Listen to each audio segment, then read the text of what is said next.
Ever feel like no matter how much you achieve, how much you accumulate, it's just never enough? You get the raise, but you're immediately worried about the next bill.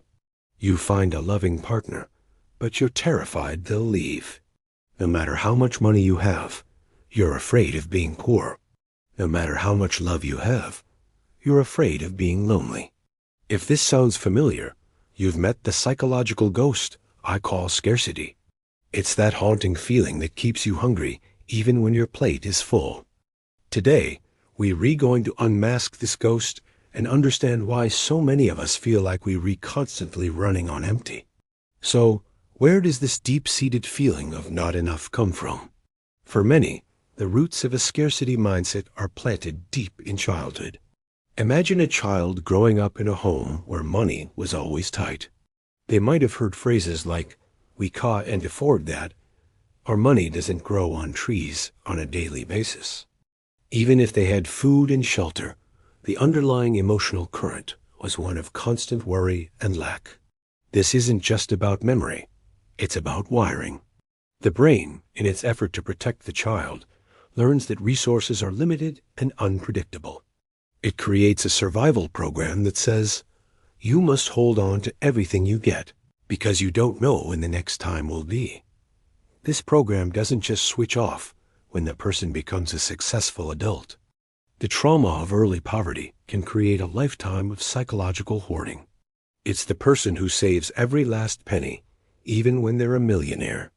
It's the person who has a pantry stocked for an apocalypse, not because they're a prepper, but because the thought of an empty shelf triggers a primal fear. This isn't greed, it's a scar. The child who once worried about having enough to eat grows into an adult who can never feel truly secure, no matter how much they have in the bank. Their nervous system is still stuck in that past reality of lack, constantly scanning for threats of deprivation. This mindset doesn't just affect our relationship with money or material things. It bleeds into every area of our lives, especially our relationships and careers. Scarcity whispers that life is a zero-sum game. What does that mean? It means that for you to win, someone else has to lose. For you to get a piece of the pie, you have to take it from someone else. This turns life into a constant, exhausting competition.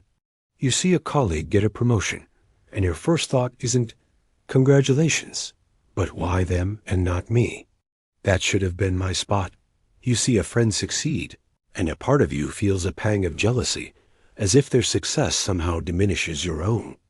This is the competitive urge fueled by scarcity. It frames the world as a battleground for limited resources, limited jobs, limited praise, limited love. If your friend finds a wonderful partner, the scarcity mind might panic, thinking there's one less good person available for you. It's a painful way to live, turning potential allies into rivals and celebrations into sources of anxiety. This zero-sum thinking isolates us. It prevents us from forming genuine, collaborative relationships because we're always on guard, protecting our slice of the pie instead of realizing that we can work together to bake a much bigger pie for everyone. It robs us of the joy of collective success and the comfort of shared struggle. So, how do we break free from this mental prison? The key is what psychologists call the abundance shift. It's about consciously moving from a lack mindset to a growth mindset. This isn't about pretending problems don't exist or engaging in toxic positivity. It's about fundamentally changing the lens through which you view the world. Instead of seeing a finite pie, you start to see an expandable one. An abundance mindset believes that there is enough for everyone. It believes in possibility, opportunity, and collaboration. When a colleague gets promoted, the abundance mindset says, "That's amazing. It shows that growth is possible in this company. What can I learn from their journey to help my own?" When a friend succeeds, it says, "Their success inspires me. It shows me what's possible." This shift starts with awareness. You have to catch yourself in those moments of scarcity thinking. When you feel that twinge of jealousy or fear of lack, pause. Acknowledge the feeling without judgment. Then, consciously reframe it. Ask yourself, Is this resource truly limited? Or is my perception of it limited? Instead of hoarding knowledge, share it. Instead of viewing others as competitors, see them as collaborators. You'll be amazed at how the world responds. When you operate from a place of generosity and openness, you attract the same. Opportunities you never imagined start to appear. People want to help you, to work with you. It's a virtuous cycle. The growth mindset understands that success isn't a fixed resource. It's something we create together. Ultimately, this journey leads to the most profound realization of all: freedom from want. This is the understanding that enough is not a number in your bank account, a title on your business card, or a status you achieve. Enough is a mental state. It's an internal feeling of contentment and security that is independent of external circumstances.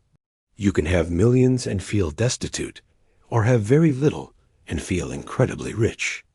Think about it. Have you ever met someone who seems to have it all: the money, the success, the perfect family, but they are deeply unhappy, constantly striving for the next thing, the next milestone, believing that asterisk will finally be the thing that makes them feel complete? They are trapped in the scarcity cycle.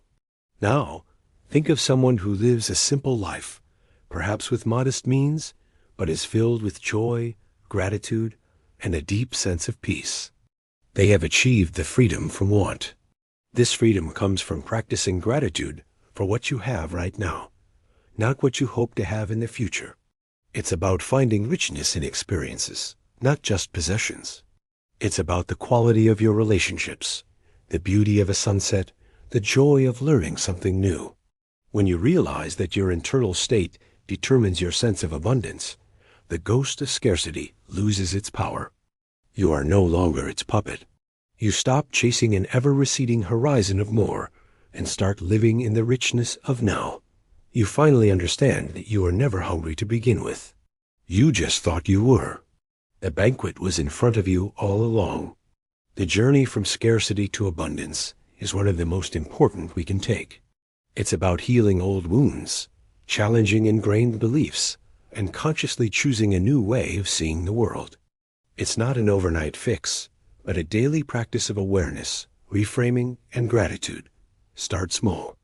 The next time you feel that clutch of fear or envy, just notice it. Name it. This is scarcity talking. Then, gently challenge it. Ask, what would abundance look like in this situation? Maybe it's celebrating a friend's success without reservation.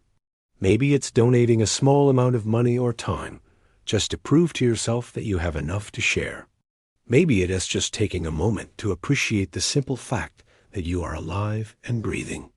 Each small act builds the muscle of abundance. Over time, you'll find that the ghost of scarcity visits less and less often.